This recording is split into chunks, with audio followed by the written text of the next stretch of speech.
إن الحمد لله نحمده ونستعينه ونستغفره ونؤمن به ونتوكل عليه ونعوذ بالله من شرور أنفسنا ومن سيئات أعمالنا من يهده الله فلا مضل له ومن يضلله فلا هادي له وأشهد أن لا إله إلا الله وأشهد أن محمدا عبده ورسوله أما بعد فأعوذ بالله السميع العليم من الشيطان الرجيم بسم الله الرحمن الرحيم يا أيها الذين آمنوا اتقوا الله حق تقاته ولا تموتن إلا وأنتم مسلمون يا أيها الناس اتقوا ربكم الذي خلقكم من نفس واحدة وخلق منها زوجها وبث منهما رجالا كثيرا ونساء واتقوا الله الذي تساءلون به والأرحام إن الله كان عليكم رقيبا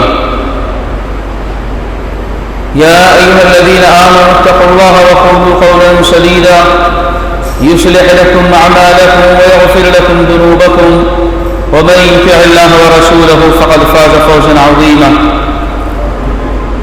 وقال الله سبحانه وتعالى في موضع آخر يا أيها الذين آمنوا كتب عليكم الصيام كما كتب على الذين من قبلكم لعلكم تتقون ہر قسم کی حمد و ثنا کبریائی بڑائی اللہ سبحانہ و تعالیٰ کے لیے ہے جو پوری کائنات کا خالق اور مالک ہے، مدبر ہے، پالنہار ہے۔ بے شمار درود و سلام نازل ہوں اللہ کے برگزیدہ بندوں پر، انبیاء کرام علیہ الصلوۃ والسلام پر، خصوصاً ہمارے آخری نبی جناب محمد مصطفیٰ صلی اللہ علیہ وسلم پر۔ الحمدللہ ثم الحمدللہ، دینی تربیتی دعوتی پروگرام کی یہ 24ویں نشست ہے اور آج کی نشست کا موضوع ہے روزے کی حقیقت، ضرورت اور اس کی فضیلت۔ چونکہ اس سے پہلے ہم مختلف دروس میں ارکان اسلام کو دیکھ چکے ہیں۔ اسلام کی بنیاد جن 5 ارکان کے اوپر کھڑی ہوئی ہے ان 5 میں سے 4 کو ہم نے تفصیل کے ساتھ دیکھ لیا ہے الحمدللہ۔ آج ارکان اسلام میں سے اسلامی عبادات کا جو تیسرا رکن ہے روزہ، اس کو ہم تفصیل سے دیکھنے کی کوشش کریں گے اور اس کے اوپر غور و فکر انشاءاللہ العزیز کریں گے۔ اللہ رب العالمین نے اللہ جو دین دیا ہے ہمیں، اس کے جو بنیادی ستون ہیں ان میں سے شہادتین کا اقرار ہے، نماز، زکوٰۃ، حج اور رمضان کے روزے۔ روزہ ایک عظیم الشان عبادت ہے۔ سب سے پہلے ہم اس کی حقیقت کو جاننے کی کوشش کریں گے۔ روزے کی حقیقت اصل میں ہے کیا؟ اللہ تعالیٰ نے اپنے بندوں کے لیے اس کو کیوں لازم قرار دیا اور بنیادی تعلیم اس کے تعلق سے عطا کی گئی، اس کی وجہ کیا ہے؟ دراصل اگر ہم سارے ارکان کو دیکھیں، جو ارکان اسلام میں 4 عبادتیں ہیں، نماز، روزہ، حج، زکوٰۃ، ان چاروں سے مقصد یہ ہے کہ انسان کی تربیت ہو، روحانی تربیت ہو، جسمانی غذا کے لیے اللہ نے بہت سارے انتظامات کیے ہیں۔ انسان اپنے جسم کو غذا دیتا ہے تاکہ اس کا جسم کمزور نہ پڑ جائے، وہ بیمار نہ پڑ جائے اور اس کی زندگی کو خطرہ لاحق نہ ہو جائے۔ اسی کے ساتھ ساتھ ہمارا جسم روح سے بھی مرکب ہے، جسم اور روح کا ناطہ ہمارے جسم کا ہے۔ روح کو مضبوطی دینے کے لیے اللہ تعالیٰ نے احکامات نازل فرمائے، اس میں سے ایک بہت بڑا سبب روح کی تقویت، روح کو مضبوط کرنا، قوت ارادہ کو روزے کے ذریعے سے اللہ تعالیٰ نے اس کی رہنمائی کی ہے۔ روزے کے سلسلے میں ایک عام تصور اگر ہم لوگوں کا دیکھیں تو وہ یہ ہے کہ لوگ سمجھتے ہیں یہ فاقہ کشی ہے، بھوکے رہنا ہے۔ اگر ان کی یہ بات صحیح ہے، فاقہ کشی عرف عام میں اس کو سمجھا جاتا ہے، اگر فاقہ کشی ہی ہوتی تو آپ دیکھیں رمضان کے روزے سن 2 ہجری کے اندر فرض کیے گئے، سن 2 ہجری میں۔ اگر جسم کو تکلیف دینا مقصد ہوتا تو مکہ کی زندگی اس کے لیے بہت بہتر تھی، کیونکہ مکہ کی زندگی میں مسلمانوں کی معیشت کو بھی کمزور کیا گیا، مسلمانوں کو پریشان کرنے کے لیے ان کے معیشت کو بھی متاثر کیا گیا۔ ایسے وقت میں اللہ تعالیٰ اجازت دے دیتا کہ روزہ رکھیں، وہ زیادہ مناسب تھا، لیکن روزے کا حکم وہاں نہیں آیا۔ نماز کا حکم تو دیا گیا، روزہ نماز کے مقابل میں خاموش عبادت بھی ہے، خاموشی کے ساتھ انجام دے دی جاتی ہے۔ نماز لوگ پڑھتا ہوئے دیکھ سکتے ہیں، لیکن روزہ آپ کا ہے تو کسی کو علم بھی نہیں ہوگا۔ تو مناسب یہ تھا کہ مکہ کے اندر اس کو فرض کیا جاتا، لیکن مدینہ میں سن 2 ہجری میں کیا گیا۔ مقصد یہ نہیں ہے کہ فاقہ کشی میں مبتلا کیا جائے، بلکہ روزہ اس لیے فرض کیا گیا ہے جب جسم کو خواہشات اور شہوات کا غلبہ لاحق ہو جائے، تناؤم، مال و دولت۔ آپ دیکھیں مکہ کی زندگی میں جو خوف و ہراس تھا مدینہ میں دھیرے دھیرے کم ہوتا گیا، مسلمانوں کو فراوانی بھی حاصل ہوتی گئی۔ اب ضرورت تھی روزے کی، کیونکہ خواہشات کو کنٹرول کرنے کے لیے، ان کو کمزور کرنے کے لیے روزے کو فرض کیا گیا۔ روزہ خواہشات پر لگام لگانے کے لیے ہے، نہ کہ جسم کو تکلیف اور بھوک میں مبتلا کرنے کے لیے۔ یہ ایک بڑا نقطہ اور فرق ہے جو لوگوں کے ذہن میں آتا ہے کہ روزہ ایک ایسی عبادت ہے۔ ایک اعتبار سے اور روزے کے اوپر اعتراض کیا جاتا ہے، وہ یہ جو مغرب زدہ لوگ ہیں وہ یہ کہتے ہیں کہ روزے سے کیا ہوتا ہے، انسان کی صلاحیت اور اس کی کارکردگی کمزور ہو جاتی ہے، لہذا فرد کو بھی نقصان ہوتا ہے اور معاشرے کو بھی نقصان ہوتا ہے اس سے۔ دو اعتبار سے انہوں نے غلطی کی ہے روزے کو سمجھنے میں، بنیادی طور سے۔ پہلی چیز تو یہ کہ انہوں نے انسانی جسم کو صرف مادے کے طور پر تسلیم کیا ہے، صرف مادہ ہے، یہ جو دکھ رہا ہے یہی جسم ہے، اس کے علاوہ کوئی چیز نہیں ہے۔ جبکہ ہم یہ مانتے ہیں اور ہم یہ جانتے ہیں کہ انسانی جسم، انسان دو چیزوں سے مرکب ہے، جسم اور روح سے۔ جسم کو تقویت پہنچانے کے لیے دودھ مکھن جس طریقے سے ضروری ہے، کیا روح کی تقویت کے لیے بھی یہ چیز ضروری ہے؟ کیا اس کو بھی انہی چیزوں سے جو جسم کے لیے ضروری ہے، انہی چیزوں سے روح کو بھی تقویت پہنچائی جا سکتی ہے؟ ایسا ہرگز نہیں ہے۔ جسم کا جو اصل جوہر ہے وہ اس زمین سے متعلق ہے، اور روح کا اصل جوہر آسمان اور اللہ رب العزت کے تعلق سے متعلق ہے، اس کی قربت سے متعلق ہے۔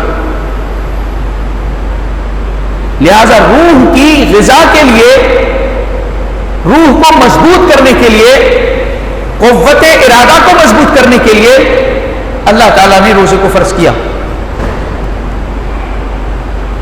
کیونکہ اصل طاقت اگر ہم دیکھنا چاہیں تو جسم کے اندر اصل طاقت نہیں ہے، بلکہ اصل طاقت روح اور دل کی طاقت ہے۔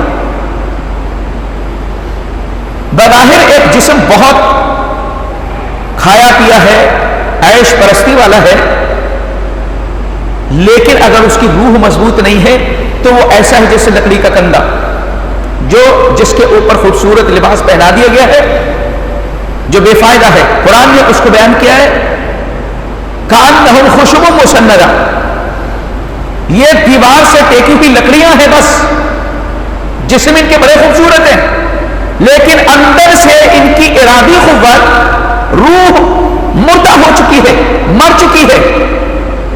اس کے نتیجے میں یحسبون کل صیحۃ علیہم، ہر آواز کو اپنے خلاف سمجھتے ہیں. جہاں بھی کوئی آواز ہوتی ہے وہ اپنے آپ کو اپنے خلاف سمجھتے ہیں کہ ہمارے اوپر کہیں حملہ نہیں ہونے والا ہے، کیونکہ ان کی روح بڑی کمزور ہے، دل بہت مزمحل ہو چکا ہے، اس میں طاقت ہی نہیں ہے.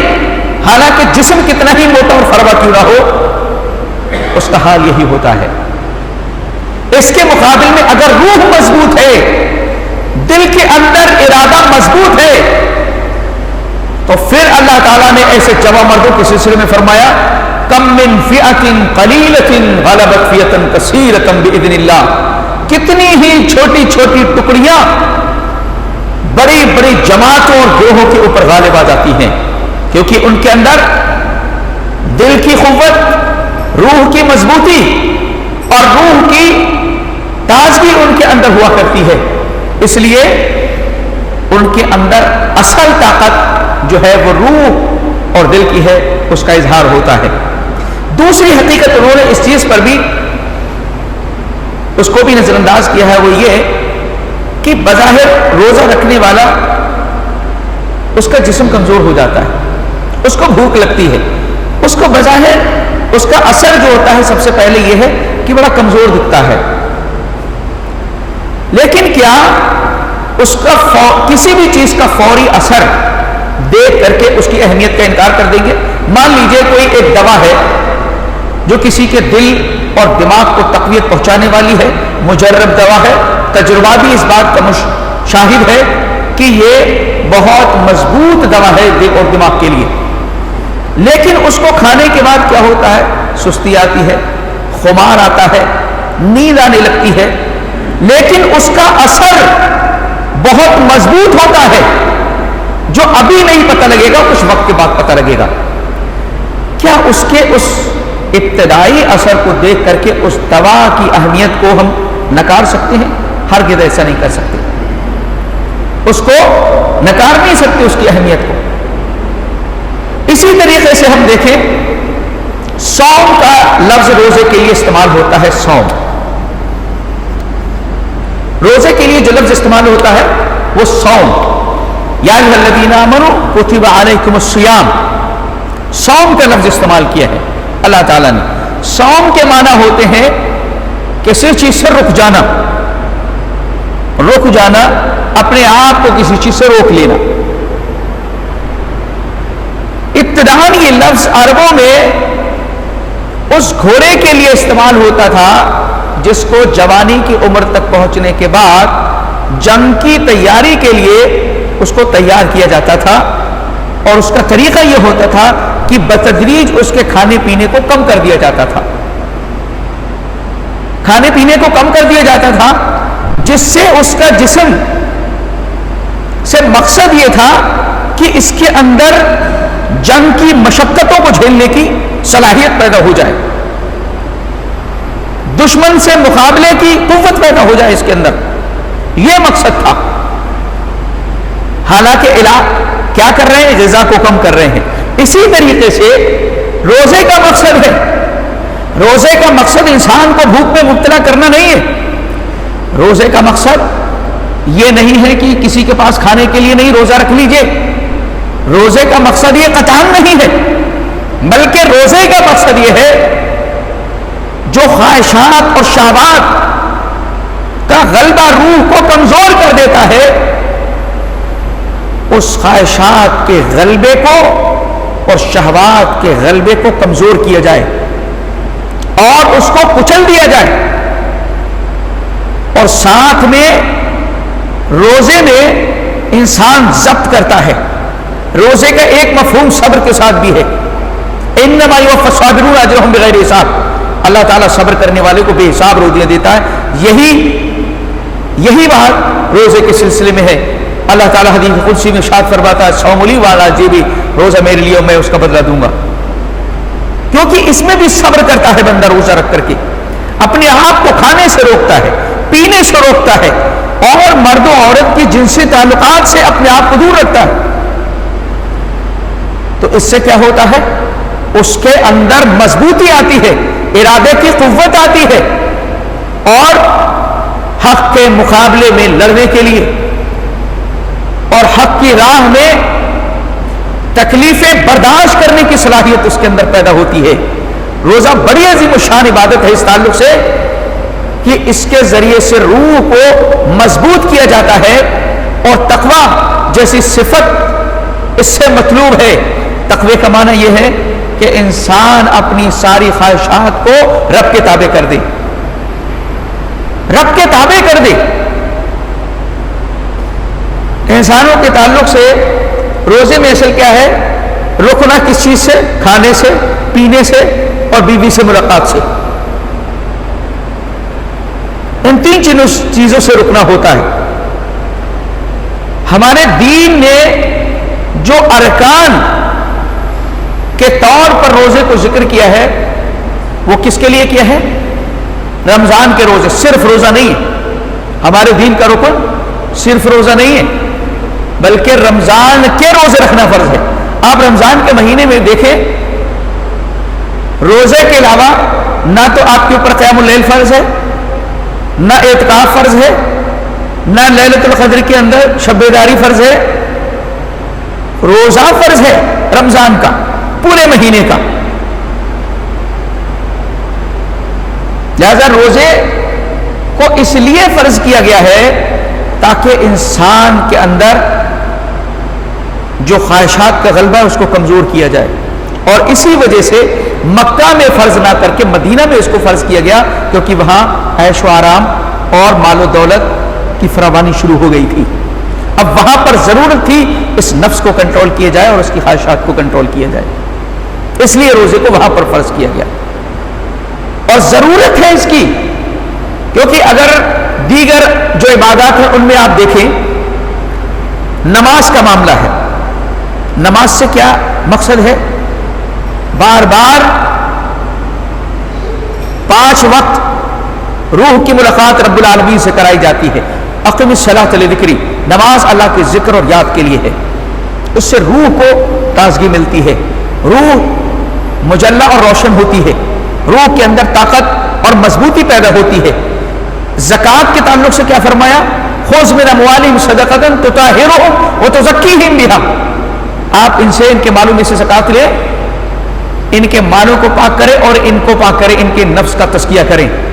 جو اصل روح کی طاقت ہے اس کو برقرار رکھا جائے، بنائے رکھا جائے. اسی طریقے سے حج کا معاملہ ہے، وہ بھی اللہ کی شعائر اور نشانیاں دیکھ کر کے انسان کا نفس کمزور ہوتا اور روح مضبوط ہوتی ہے. اسی طریقے سے روزے کا مقصد بھی اللہ تعالیٰ نے یہی بتایا ہے کہ تقوی اس سے پیدا ہوتا ہے، دلوں کے اندر تقوی پیدا ہوتا ہے. لہذا یہ اس روزے کی حقیقت ہے. روزہ محض کھانے پینے کو چھوڑ دینے کا نام نہیں ہے. اس لیے اللہ کے نبی صلی اللہ علیہ وسلم نے ارشاد فرمایا، رب صائم لیس من صیامہ الا الجوع. کتنے ہی روزے دار ایسے ہیں جن کو بھوک کے علاوہ کچھ حاصل نہیں ہوتا ہے. روزے کا ایک مقصد ہے، اس کو حاصل کرنے کے لیے شریعت نے اصول و ضابطے مقرر کیے کہ وہ مقصد کیسے حاصل ہوگا. اور اللہ تعالیٰ نے قرآن مجید کے اندر 183 سے لے کر 187 تک 5 آیتیں مسلسل رمضان المبارک، روزے اور اس کے متعلقات کو ذکر فرمایا ہے. اللہ تعالیٰ ارشاد فرماتا ہے ایمان سے خطاب کرتے ہوئے، جو ترتیب ہے اس پر بھی ذرا غور کریں، کیونکہ یہ کام آسان نہیں ہے، مشکل ہے. تو بتدریج اللہ تعالیٰ نے اس کی طرف بندوں کو راغب کیا ہے. یا ایھا الذین آمنوا کتب علیکم الصیام، اے ایمان والو تمہارے اوپر روزے فرض کر دیے گئے ہیں. کما کتب علی الذین من قبلکم، دل کو مضبوط کرنے کے لیے، دل کی تسلی کے لیے رب نے فرمایا کہ تمہارے اوپر انوکھے فرض نہیں کیے جا رہے. ایسا نہیں ہے کہ تمہارے ہی اوپر فرض کیے جا رہے ہیں اور کسی پر فرض کیے نہیں گئے. اللہ فرما رہا ہے یہ روزے تم سے پہلے بھی فرض کیے گئے ہیں. کما کتب علی الذین من قبلکم، مقصد یہ ہے کہ تاکہ تمہارے اندر پرہیزگاری اور تقوی پیدا ہو جائے. اور روزے کو جو فرض کیا گیا اس کے لیے رمضان مبارک کے مہینے کو منتخب کیا گیا. اس کے اندر بھی بڑی اہم حکمت ہے. آگے اللہ تعالیٰ نے پہلی چیز تو یہ بتائی تالیف قلب کے لیے کہ روزے تم سے پہلے لوگوں کے اوپر بھی فرض کیے گئے ہیں. اس لیے گھبرانے کی کوئی ضرورت نہیں ہے. دوسری بات اللہ تعالیٰ نے اور فرمائی ایام معدودہ، چند دن ہے، چند دن ہے، کوئی بات نہیں ہے. اب آپ دیکھیں 365 دن میں صرف 29 یا 30 دن کیا حیثیت رکھتے ہیں؟ ایک مہینہ 12 مہینے میں سے. یہ بھی دل کو قریب کرنے کے لیے تاکہ دوری پیدا نہ ہو. اللہ فرما رہا ہے فمن تعجل فی یومین فلا اثم علیہ فمن کان منکم مریضا او علی سفر فعدۃ من ایام اخر. رخصتوں کا بیان اللہ نے کر دیا. ابھی تعداد کتنی ہے وہ نہیں بتائی، روزے میں کیا ہونا ہے وہ کچھ نہیں بتایا. اللہ تعالیٰ نے فرمایا روزے فرض کیے گئے تمہارے اوپر، گھبرانے کی ضرورت نہیں، تم سے پہلے بھی کیے گئے، چند دن ہے. اور پھر فرمایا کہ تم میں سے کوئی مریض ہے، بیمار ہے، تو وہ روزوں کو دوسرے ایام میں پورا کر لے. اور اگر کوئی شخص بمشکل روزہ رکھ پاتا ہے، اس کی طاقت نہیں رکھ پاتا، یعنی ایسا دائم المریض ہے جس کی بیماری کی شفا ہونے کی کوئی امید نہیں ہے یا بڑھاپا بہت زیادہ ہو چکا ہے، ففدیۃ من طعام، تو ایک مسکین کو کھانے کے لیے فدیہ دیا جائے اس کے بدلے میں. ومن تطوع خیرا فهو خیر اللہ، اور اگر تم اس کے علاوہ کچھ اور زیادہ دینا چاہتے ہو یہ تمہارے لیے بہتر ہے. وان تصوموا خیر لکم ان کنتم تعلمون، اللہ تعالیٰ نے فرمایا اس کے باوجود اگر تم روزہ رکھو تمہارے لیے بہتر ہے اگر تم اس بات کو سمجھ جاؤ، کیونکہ روزے کا اجر، روزے کا جو مقصد ہے وہ بہت عظیم الشان ہے.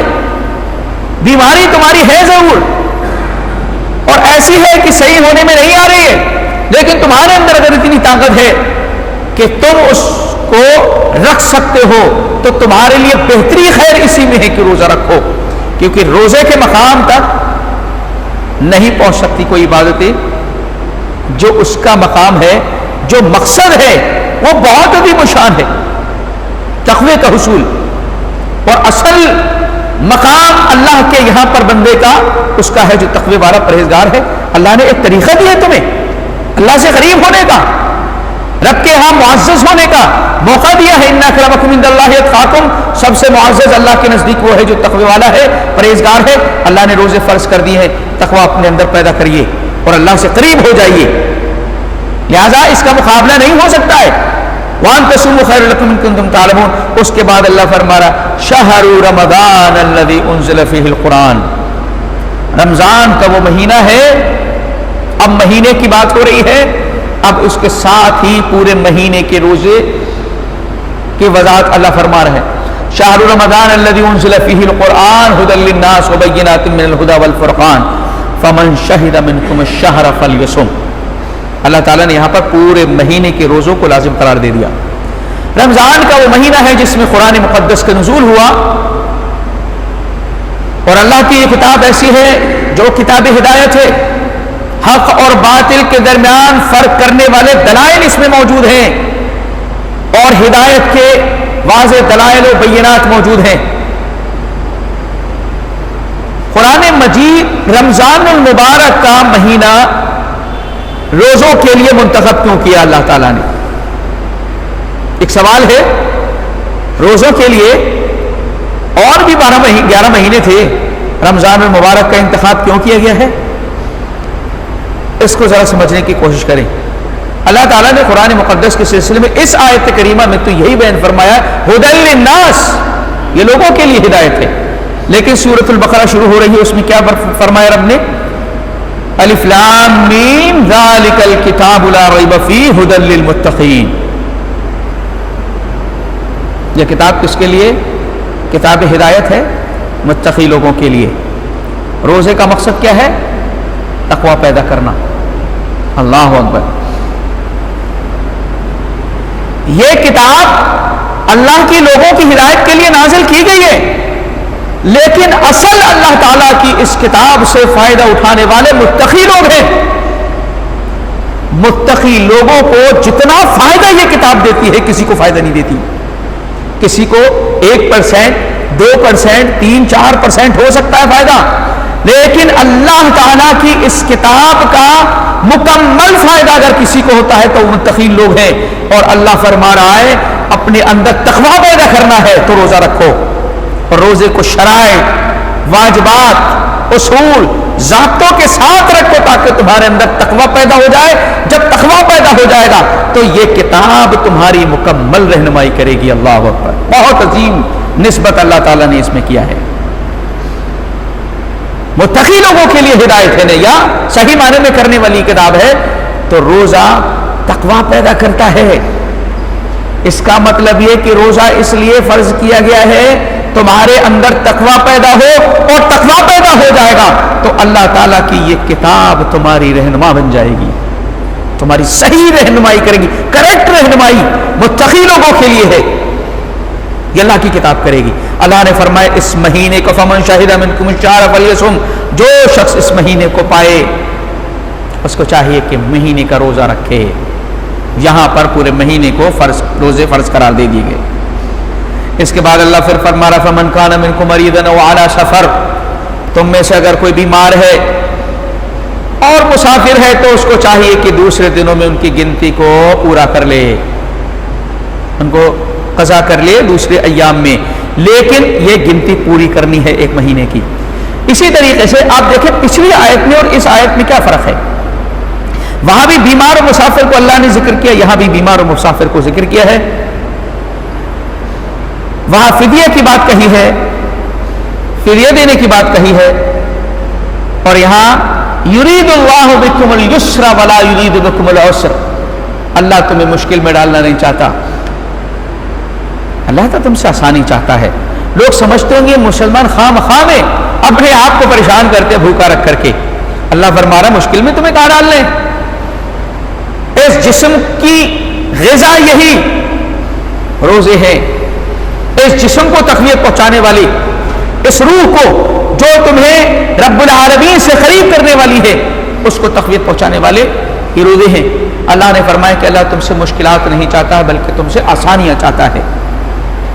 پہلے وہاں پر یہ فرمایا کہ جو دائم المریض ہے یا بہت زیادہ بوڑھا انسان ہو چکا ہے، اب وہ روزہ نہیں رکھ سکتا ہے تو اس کو فدیہ دینا ہے، لیکن یہاں پر یہ ہے کہ اگر کوئی ایسا بیمار ہے جس کی شفا یابی کی امید ہے، مسافر ہے، سفر کے بعد اپنے روزے رکھے، تو اس میں فدیہ نہیں دے گا بلکہ ان کو کاؤنٹ کر کے جتنے دن روزہ چھوٹ جائے گا اس کو باقی دنوں میں پورا کرے گا۔ اور اسی میں دودھ پلانے والی عورت اور حاملہ عورت بھی شامل ہے۔ حمل کے دوران وہ بھی روزوں کو قضا کرے گی، دودھ پلانے کے دوران وہ بھی روزوں کو قضا کر لے گی، اور پھر بعد میں ان کی تعداد کو وہ پوری کرے گی، کیونکہ اللہ تعالیٰ نے فرمایا کہ فَعِدَّةٌ مِّنْ أَيَّامٍ أُخَرَ، ان کی تعداد دیگر ایام میں پورا کرنا ہے۔ اس کے بعد اللہ فرما رہا ہے یہ سب اس لیے ہے لِتُكَبِّرُوا اللَّهَ عَلَىٰ مَا هَدَاكُمْ وَلَعَلَّكُمْ تَشْكُرُونَ، اللہ تعالیٰ نے تمہاری جو رہنمائی کی ہے، تمہاری روح کی اصلاح کا، تمہاری روح کی مضبوطی کا جو سامان کیا ہے روزی کی شکل میں، اور اللہ نے اپنی کتاب ہدایت قرآن مقدس کو تمہاری رہنمائی کے لیے نازل کیا ہے، لہذا اللہ کی بڑائی بیان کرو،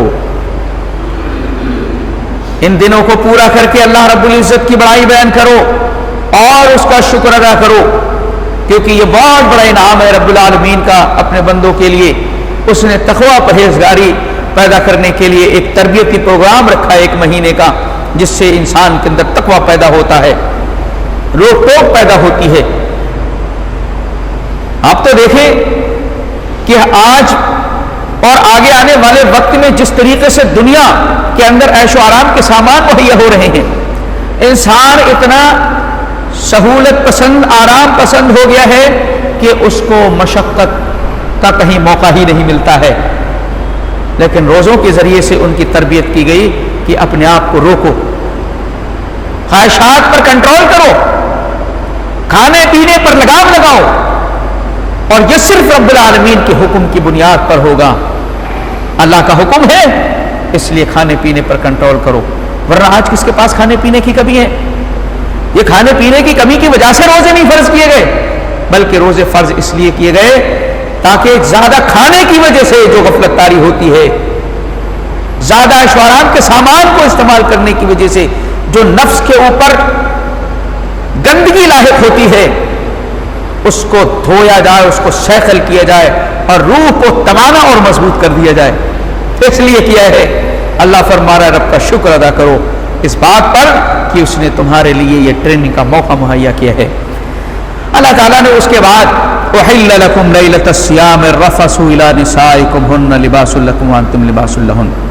پہلے ابتدا میں کیا ہوتا تھا، یہودیوں کے اندر بھی یہی طریقہ روزے کے تعلق سے تھا کہ سونے سے پہلے اگر انہوں نے کچھ کھا لیا تب تو بس کھا لیا، اگر سو گئے تو دوبارہ نہیں کھا سکتے، نیکسٹ روزہ پورا کنٹینیو کرنا ہے۔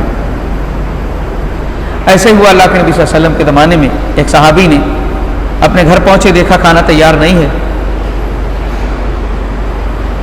آرام کے لیے شاید کہ وہ لیٹے اور ان کو نیند آ گئی۔ اب اسی حالت میں ان کو کنٹینیو دوسرا روزہ رکھنا پڑ جائے گا، روزہ رکھنا پڑا تو سمجھ لیجیے ان کو غشیاں طاری ہونے لگی۔ اللہ کے نبی صلی اللہ علیہ وسلم کی خدمت میں آج اللہ تعالیٰ نے اس کے سلسلے میں رخصت دی، کلوا واشربوا حتی یتبین لکم الخیط الابیض من الخیط الاسود من الفجر، کھاؤ پیو یہاں تک کہ سفید دھاگا کالے دھاگے سے ممتاز ہو جائے، یعنی کھانے تک کا صبح تک کا حکم دے دیا، صبح صادق تک کھا سکتے ہو۔ اسی طریقے سے بیوی سے ملاقات بھی نہیں کر سکتے تھے۔ ایک صحابی اللہ کے نبی کی خدمت میں آیا، بخاری کی روایت ہے، حلقت اللہ کے نبی میں تو ہلاک ہو گیا۔ آپ نے پوچھا کیا ہوا؟ کہا اللہ کے نبی میں روزے کی حالت میں بیوی سے ملاقات کر لیا میں نے۔ اب ظاہر سی بات ہے رات میں کھانا پینا بھی نہیں کر سکتے، سونے کے بعد آپ بیوی سے بھی ملاقات نہیں کر سکتے۔ اب اس بندش کی وجہ سے مشکلات و پریشانی آ رہی ہے، دن میں ملاقات کر لیا بیوی سے اور کہا اللہ کے نبی میں ہلاک ہو گیا۔ آپ نے فرمایا ایک گردن آزاد کر سکتے ہو؟ کہا اللہ کے نبی نہیں۔ 2 مہینے کے روزے رکھ سکتے ہو؟ کہا اللہ کے نبی یہ کیسے ہو سکتا ہے، میرے تو مشکل میرا یہ ابھی ہو گیا۔ کہا 60 مسکینوں کو کھلا سکتے ہو؟ کہا اللہ کے نبی یہ بھی نہیں کر سکتا۔ اللہ کے نبی صلی اللہ علیہ وسلم تھوڑی دیر ٹھہرے، انتظار کرتے رہے، کچھ کھجوریں اللہ کے نبی صلی اللہ علیہ وسلم کی خدمت میں آئی، آپ نے فرمایا اس کو صدقہ کر دو۔ تو صحابی پوچھتے ہیں اللہ کے نبی جو مجھ سے زیادہ مطلب جو سب سے زیادہ فقر و فاقے غریب ہے اسی کو دے دوں میں؟ کہا تو کہا اللہ کے نبی اس بستی میں مجھ سے زیادہ غریب کون ہے؟ تو اللہ کے نبی صلی اللہ علیہ وسلم مسکرائے اور کہا جاؤ تم کھاؤ اور اپنے بیوی بچوں کو کھلاؤ۔ اللہ اکبر، اللہ ایسے انتظام کرتا ہے۔ دیکھیے آئے تو کیا حالت تھی، اور جب پہنچے ہیں تو کھجورے کھانے پینے کے لیے لے کر کے پہنچ رہے ہیں اور کچھ بھی نہیں دیا۔ تو پھر اللہ نے فرمایا کہ احل لکم لیلۃ الصیام الرفث الی نسائکم، اپنی تمہاری بیویوں سے ملاقات کی اللہ تعالیٰ نے اجازت دی ہے، تمہارے لیے حکم دیا ہے کہ رمضان کی راتوں میں اپنی بیویوں سے ملاقات کر سکتے ہو، لیکن جب اعتکاف کا مرحلہ آئے گا وَلَا تُبَاشِرُوهُنَّ وَأَنْتُمْ عَاكِفُونَ فِي الْمَسَاجِدِ، اپنی بیویوں سے رات میں بھی نہیں مل سکتے اب تم اعتکاف کی حالت میں۔ روزے چل رہے ہیں تب رات، ان راتوں میں تم مل سکتے ہو، راتوں میں یہ کفارہ جو میں نے ابھی آپ کے سامنے رکھا ہے، یہ کفارہ ہے اس شخص کا جو روزے میں بیوی سے ملاقات کر لیتا ہے۔ اللہ تعالیٰ نے آخر میں ارشاد فرمایا وَأَتِمُّوا الصِّيَامَ إِلَى اللَّيْلِ، روزے کو رات تک مکمل کرو، روزے کو رات تک مکمل کرو۔ اس کا مطلب روزہ کب سے کب تک رکھنا ہے؟ صبح صادق سے لے کر کے غروب آفتاب تک۔ اس دوران آپ کو کھانے سے رکنا ہے، پینے سے رکنا ہے، بیوی سے ملاقات سے رکنا ہے۔ یہ تو ایسی چیزیں ہو گئی، یہ اگر آپ نے کر لیا ہے تو آپ کا روزہ نہیں ہونے والا۔ اس کے علاوہ کچھ ایسی چیزیں بھی لازم قرار دی گئی ہیں جن سے روزہ تو نہیں ٹوٹتا، لیکن روزے کے اندر بہت کمی آتی، یہاں تک کہ کچھ بھی حاصل نہیں ہو سکتا اگر انسان ان کی پرواہ نہ کرے۔ جیسے کہ اللہ کے نبی صلی اللہ علیہ وسلم ارشاد فرمایا من لم يدع قول الزور والعمل عمل به فليس لله حاجة ان يدع طعامه وشرابه، جو شخص جھوٹ بولے، روزہ بھی رکھے، جھوٹ بولے اور جھوٹ پر عمل کرنا بھی نہ چھوڑے تو اللہ تعالیٰ کو اس کے کھانے پینے چھوڑنے کی کوئی حاجت نہیں ہے۔ آپ یہ دیکھیں کھانے پینے سے رکا تھا، وہ بیوی سے ملاقات سے رکا، لیکن وہ اخلاقی برائیوں کے اندر مبتلا ہو گیا۔ تو اللہ کے نبی فرما رہے ہیں کہ اللہ کے ایسے شخص کے کھانے پینے کی چھوڑنے کی کوئی حاجت و ضرورت نہیں ہے۔ لہذا روزے کی جو عبادت ہے، یہ قرآن مجید کی 5 آیتیں میں نے آپ کے سامنے رکھی ہیں. انہی آیتوں کے اندر اللہ تعالیٰ نے روزے کے احکام بیان کیے ہیں، اس کا مقصد کو بیان کیا ہے، اور رمضان کے پورے روزے رکھنے ہیں اس کا ذکر ہے، اور اس کی تاریخ کا ذکر ہے. روزے کی تاریخ کیا ہے کہ یہ پہلے بھی روزے فرض کیے گئے امتوں پر، کیونکہ روزہ ایک ایسی عبادت ہے جو انسان کی روح کو مضبوط سے مضبوط تر بنانے والی عبادت ہے. اور اسی لیے اللہ تعالیٰ نے اسلام کے رکن کی حیثیت سے ہمیں دے دیا ہے. اور پھر اس روزے کو اللہ تعالیٰ نے رمضان میں رکھ کر کے اس کو عالمی اور اس کو نظام وحدت کے ساتھ جوڑ دیا، تاکہ ساری دنیا کے مسلمان ایک وقت میں روزہ رکھیں، وہ ماحول پیدا ہو روزے کا. انسان کی خواہشات کو کمزور کرنے کے لیے اگر آپ غور کریں تو انسان کو ہم پاتے ہیں کہ اس کو کسی نہ کسی چیز کی ضرورت اور حاجت ہے، وہ کسی نہ کسی شے کا محتاج ہوتا ہے. اس کی ساری ضرورتیں ایسی ہیں جن کے بغیر وہ جی سکتا ہے، لیکن کھانے پینے کی ایک ایسی حاجت ہے اس کے بغیر وہ جی نہیں سکتا. اس کو زیادہ استعمال کرنے کی وجہ سے جسم کے اوپر جو نقصانات ہوتے ہیں اور روح متاثر ہوتی ہے، اس کے اثر کو کم کرنے کے لیے اللہ تعالیٰ نے اس پر لگام لگائی کہ سال میں اتنے دن تم کو چھوڑنا ہے. پہلے تو اللہ تعالیٰ نے کچھ غذاؤں کو حرام قرار دے دیا، کچھ چیزیں حرام قرار دی. انما حرم علیکم المیتۃ والدم ولحم الخنزیر، اور پھر والمنخنقۃ والموقوذۃ والمتردیۃ والنطیحہ، یہ ساری چیزیں حرام کر دی. اور جو مباح چیزیں تھیں ان کے استعمال سے جو کمزوری پیدا ہوگی تو اب کھانے کو یا تو بالکل بند کر دیا جائے، ایسا کر نہیں سکتے مسلسل، اس کی مقدار کو کم کر دیا جائے یہ بھی مشکل ہے. تو اللہ تعالیٰ نے رمضان کے روزے اسی مقصد سے فرض کیے تاکہ وہ جو نفس کو کمزور کرنے والی بات ہے وہ بھی پوری ہو جائے اور انسان کی روح بھی مضبوط ہو جائے، اور اس کو عالمی بنا دیا. ایک مہینے کا رکھ کر کے عالمی بنا دیا. اور آپ دیکھیں یہ مکمل اللہ رب العالمین کے حکم کی اطاعت و فرمانبرداری ہوتی ہے. کھانا سامنے موجود ہے، پینا سامنے موجود ہے پینے کے لیے، لیکن انسان ہاتھ نہیں لگاتا ہے. وجہ اللہ رب العالمین کا حکم ہے کہ ہاتھ نہیں لگانا ہے روزے کی حالت میں. اور اس نفس کو روزہ نفس کو کچلنے کے لیے کتنا اہم ہے. اللہ کے نبی صلی اللہ علیہ وسلم نے ان نوجوانوں کو ہدایت فرمائی جن کے جسم کے اندر طاقت تو ہے لیکن اخراجات برداشت نہیں کر سکتے وہ. تو اللہ کے نبی نے کیا فرمایا؟ یا معاشر الشباب من استطاع منکم الباءۃ فلیتزوج، تم میں سے اے نوجوانوں کی جماعت، تم میں سے جو استطاعت رکھتے ہیں خرچہ برداشت کرنے کی اور جسمانی طاقت رکھتے ہیں ان کو چاہیے کہ شادی کر لیں. لیکن جو طاقت نہیں رکھتا ہے اس کے اوپر فعلیہ بالصوم، اس کے اوپر لازم قرار دے دی گیا کہ وہ روزہ رکھے. فإنہ لہ وجاء، کیونکہ یہ شہوت کو توڑنے والا ہے، انسان کی شہوت کو کمزور کر دیتا ہے. لوگوں میں تصور یہ ہے کہ روزہ اس لیے تاکہ جسم کو پریشان کیا جائے، شاید ان کے پاس کھانے کے لیے نہیں ہے. مقصد یہ نہیں ہے، کھانے کی وجہ سے جو خامیاں جسم کے اندر پیدا ہوئی ہیں ان کو دور کرنا ہے، بلکہ جسم کو تکلیف نہیں. تو روزہ اس چیز کے لیے بھی بہت بڑا مؤثر طریقہ راستہ ہے کہ انسان اپنی خواہشات پر کنٹرول کرے، اور اس کی 1 مہینہ تک تربیت دی جاتی ہے تاکہ 11 مہینے اسی طریقے سے انسان گزارے جس طریقے سے 1 مہینے کو اس نے گزارا ہے رب کی اطاعت میں اور اپنے نفس پر کنٹرول کر کے اور شہوتوں پہ کنٹرول کر کے. کیونکہ یہی دونوں چیزیں ایسی ہیں جن کے غلبے سے انسان جانوروں کے زمرے میں بھی پہنچ جاتا ہے اور جہنم میں بھی اکثر لوگوں کے جانے کی یہی وجوہات ہیں. قرآن میں اللہ نے کیا فرمایا؟ زیادہ کھانا، الذین یاکلون کما تاکل الانعام والنار مثوی لہم، یہ کفار ایسے کھاتے ہیں جیسے جانور کھاتے ہیں. اور آپ صلی اللہ علیہ وسلم نے ارشاد فرمایا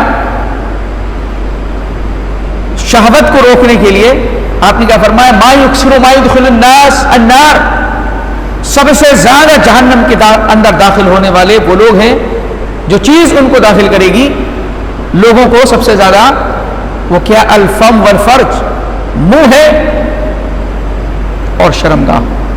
ان دو وجوہات سے سب سے زیادہ لوگ جہنم میں جائیں گے، اور ان دونوں پر کنٹرول روزے کے ذریعے کیا جاتا ہے.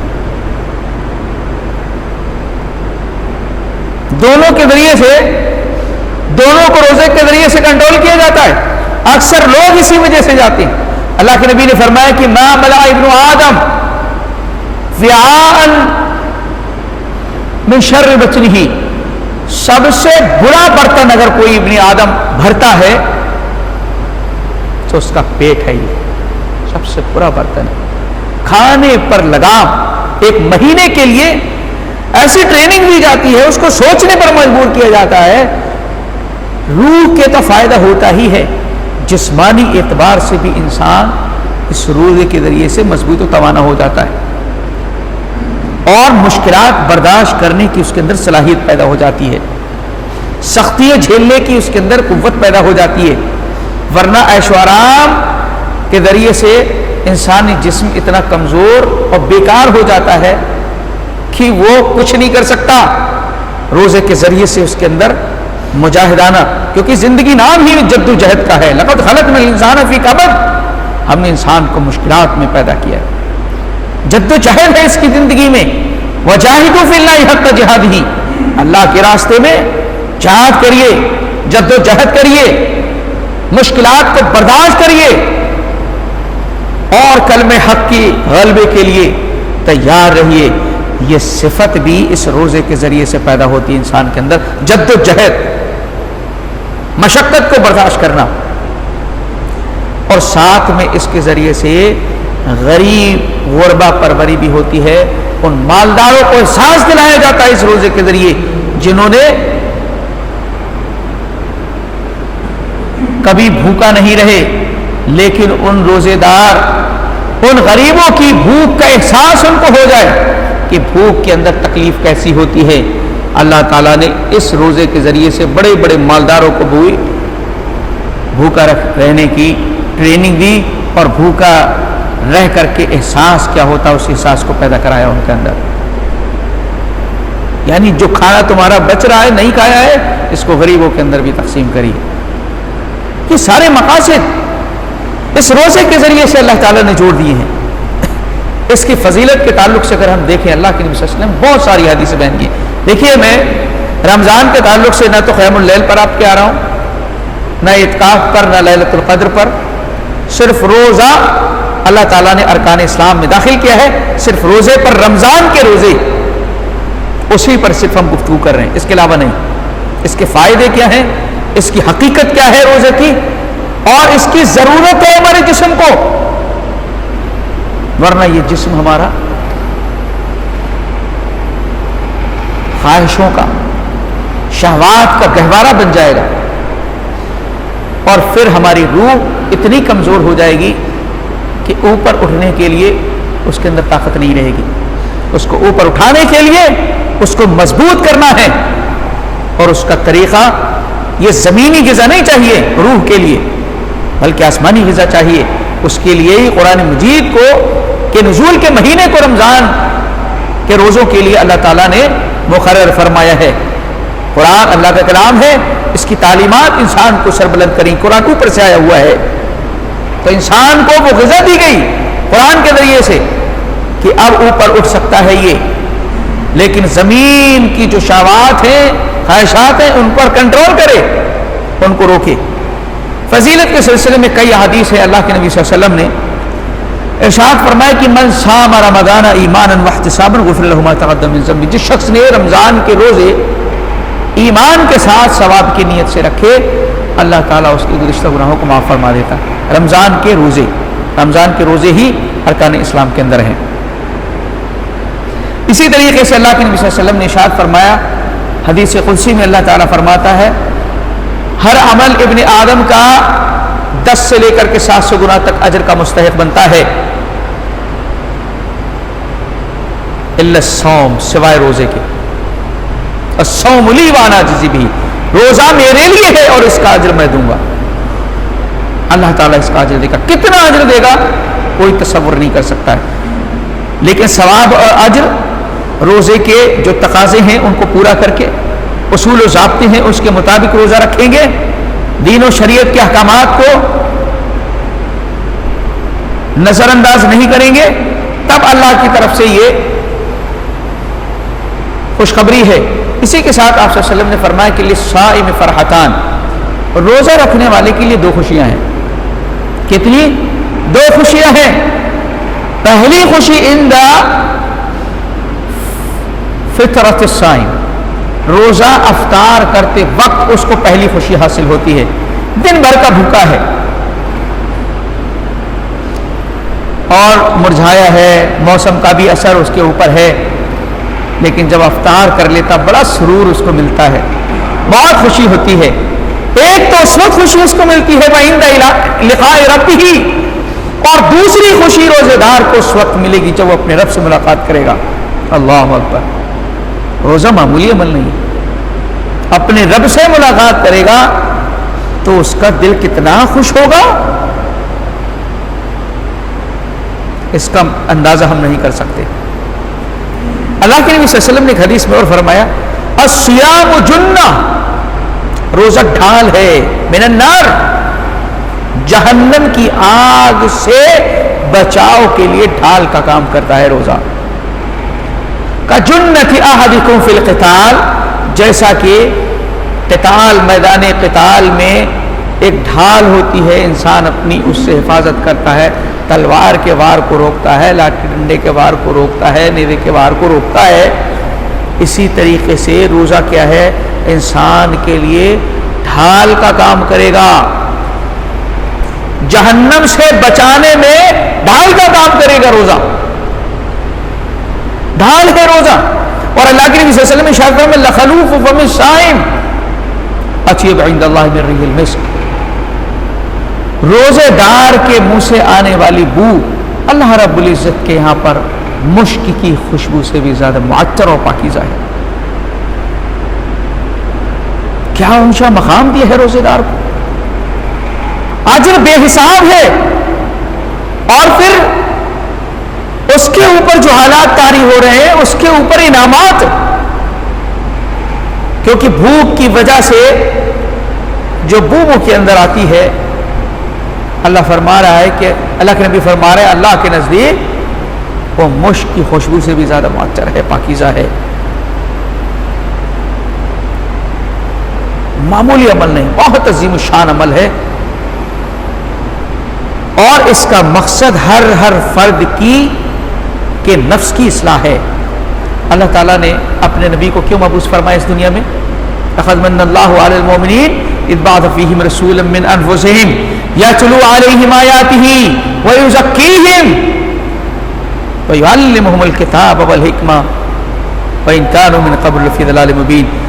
اس گمراہ کن معاشرے میں جس میں ہر قسم کی برائی موجود تھی، اس کی اصلاح کے لیے اللہ نے اپنے نبی کو بھیجا، اور ذمہ داری یہ رکھی کہ اللہ کی کتاب پڑھ کر کے ان کو سنائیے اور ان کو پاک کریے، ان کے نفس کو پاک کریے، ان کا تزکیہ کریے، ان کے روح کو صاف کریے، اخلاق حسنہ ان کے اندر، نفسوں کے اندر پیوست کریے، تاکہ یہ ان کی روح پاکیزہ ہو جائے، ان کا نفس پاکیزہ ہو جائے، غلاظت اور گندگیاں ان کے نفسوں سے دور ہو جائے۔ اللہ تعالیٰ نے اس روزے کو بھی اسی مقصد سے فرض کیا ہے تاکہ تمہارے اندر پرہیزگاری پیدا ہو اور تمہاری روح بالکل مجلہ اور صاف ہو جائے، اور آگے آسمانوں تک پرواز کر سکے، ورنہ بہت زیادہ غذاؤں کے استعمال سے، شہوت کی وجہ سے یہ کمزور ہو جاتی ہے۔ اللہ کے نبی صلی اللہ علیہ وسلم نے ایک حدیث میں اور ارشاد فرمایا کہ دیکھیں روزے دار کا اکرام کیا ہے، جنت کے اندر ایک دروازے کا نام باب الریان ہے، یدخل منہ الصائمون، اس سے صرف اور صرف روزے دار جائیں گے، روزے دار جاتے رہیں گے چلے جائیں گے تو دروازہ بند ہو جائے گا، کسی کو نہیں ملے گا جانے کے لیے۔ اتنا ہی نہیں بلکہ روزہ اللہ کے دربار میں روزے دار کے لیے سفارش کرنے کے لیے کھڑا ہو جائے گا۔ روزے دار کے حق میں سفارش کے لیے کھڑا ہو جائے گا۔ اے ربی منعتہ الطعام والشراب والشہوہ، اے اللہ میں نے اس کو کھانے سے روکے رکھا، اے اللہ میں نے اس کو پینے سے روکے رکھا، لہذا اس کے حق میں میری سفارش کو قبول فرما لی۔ اللہ کے نبی فرما رہے ہیں کہ قرآن کی بھی سفارش قبول کی جائے گی۔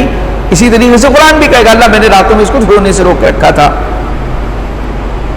تو قرآن کی بھی سفارش قبول کی جائے گی اور روزے کی بھی سفارش قبول کی جائے گی۔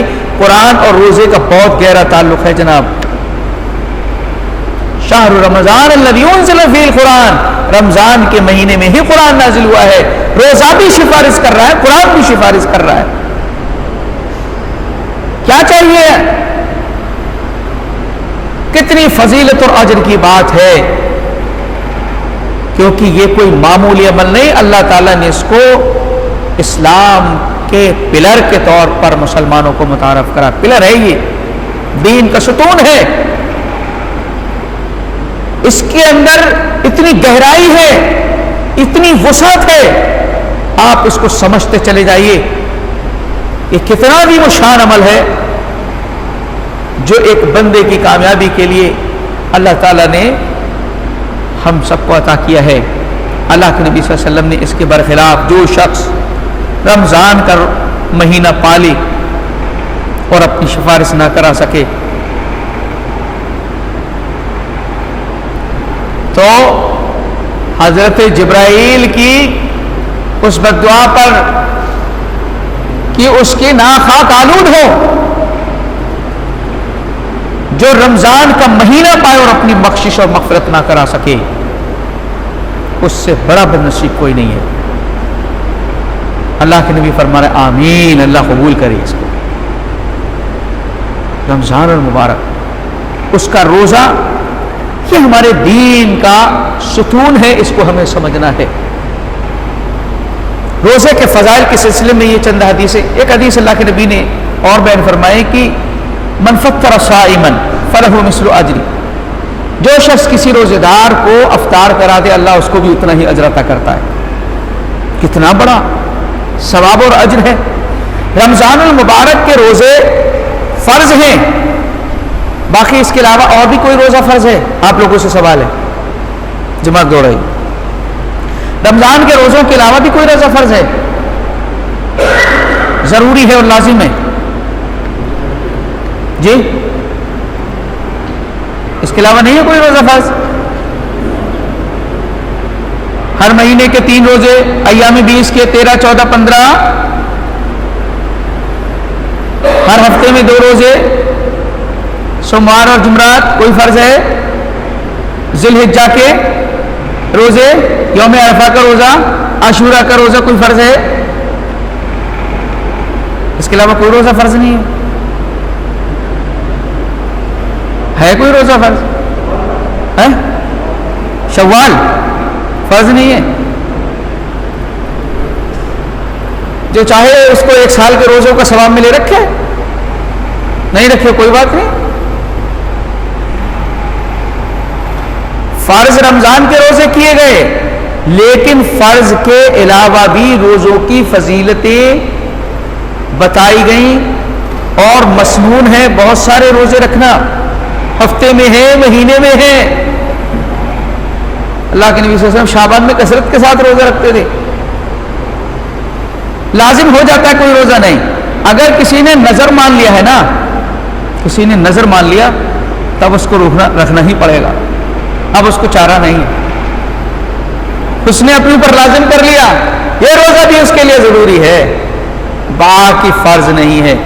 لیکن 1 مہینے کے روزے فرض کر کے ایک عظیم الشان پیغام دے دیا گیا کہ روزے کی عبادت معمولی عبادت نہیں ہے، اس کو جو ہے رمضان کے علاوہ بھی اس کو رکھا جائے، نفس کی پاکی کے لیے، روح کی تقویت کے لیے اس کو اور بھی ایام میں رکھا جائے، اس کو معمولی نہ سمجھا جائے۔ رمضان کے روزے ضرور فرض ہیں، یہ ہمارے دین نے اس کو اسلام کا ستون قرار دیا ہے۔ لہذا یہ چند باتیں تھیں روزے کے تعلق سے، رمضان کے روزے کے تعلق سے، جو ہمارے دین کا ایک رکن ہے۔ اب الحمدللہ پانچوں ارکان کو ہم نے ڈسکس کر لیا ہے، ان کو ہم دیکھیں اور محسوس کریں کہ یہ عبادتیں ایک انسان کے لیے کس قدر مضبوطی کا باعث ہیں اور کس قدر اس کی آخرت کی کامیابی کے لیے ضروری اور لازمی ہے۔ اسی لیے اللہ تعالیٰ نے ہمارے اوپر اس کو فرض قرار دیا ہے۔ اس سلسلے میں اگر کوئی سوالات وغیرہ آپ کے ہوں تو آپ پوچھ لیجیے، سمجھ لیں۔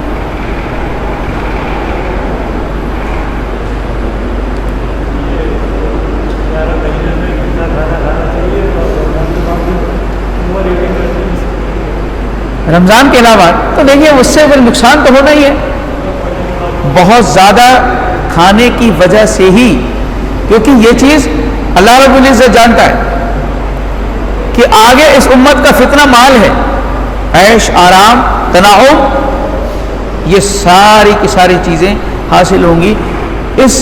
اگر ایسے ہی چھوڑ دیا جائے گا تو یہ انسان کا حال کیا ہوگا، جسمانی اعتبار سے بھی اتنا بیکار ہو جائے گا، اور روح تو اس کی بلادت اور اس قدر موٹی ہو جائے گی کہ اس کے اندر اللہ سے ملاقات کی کوئی خاص کیفیت باقی نہیں بچے گی۔ اس لیے بہت زیادہ اس پر توجہ نہیں، جو ایک رمضان میں پریکٹس ہم نے کی ہے یہ تربیتی ہی ہے، اس تربیت کو ہمیں آئندہ بھی جاری رکھنا چاہیے اور ایک لمٹ میں ہی ہونا چاہیے۔ اور جب بھی آپ کو لگے روزہ اسٹارٹ کر دیجئے، ہفتے میں لے لیجئے، مہینے میں 3 روزے لے لیجئے، اس طریقے سے آپ رکھ سکتے ہیں، ٹھیک ہے؟ کیونکہ یہ ٹاپک جو ہے موسم کے حساب سے زیادہ آدمی دھیان دیتا ہے، لیکن اب پورا کرنا ہے انشاءاللہ۔ ارکان اسلام پورے ہو گئے، اب آگے اپنی سیریز کو جاری رکھیں گے انشاءاللہ، ٹھیک ہے؟ جزاک اللہ خیر۔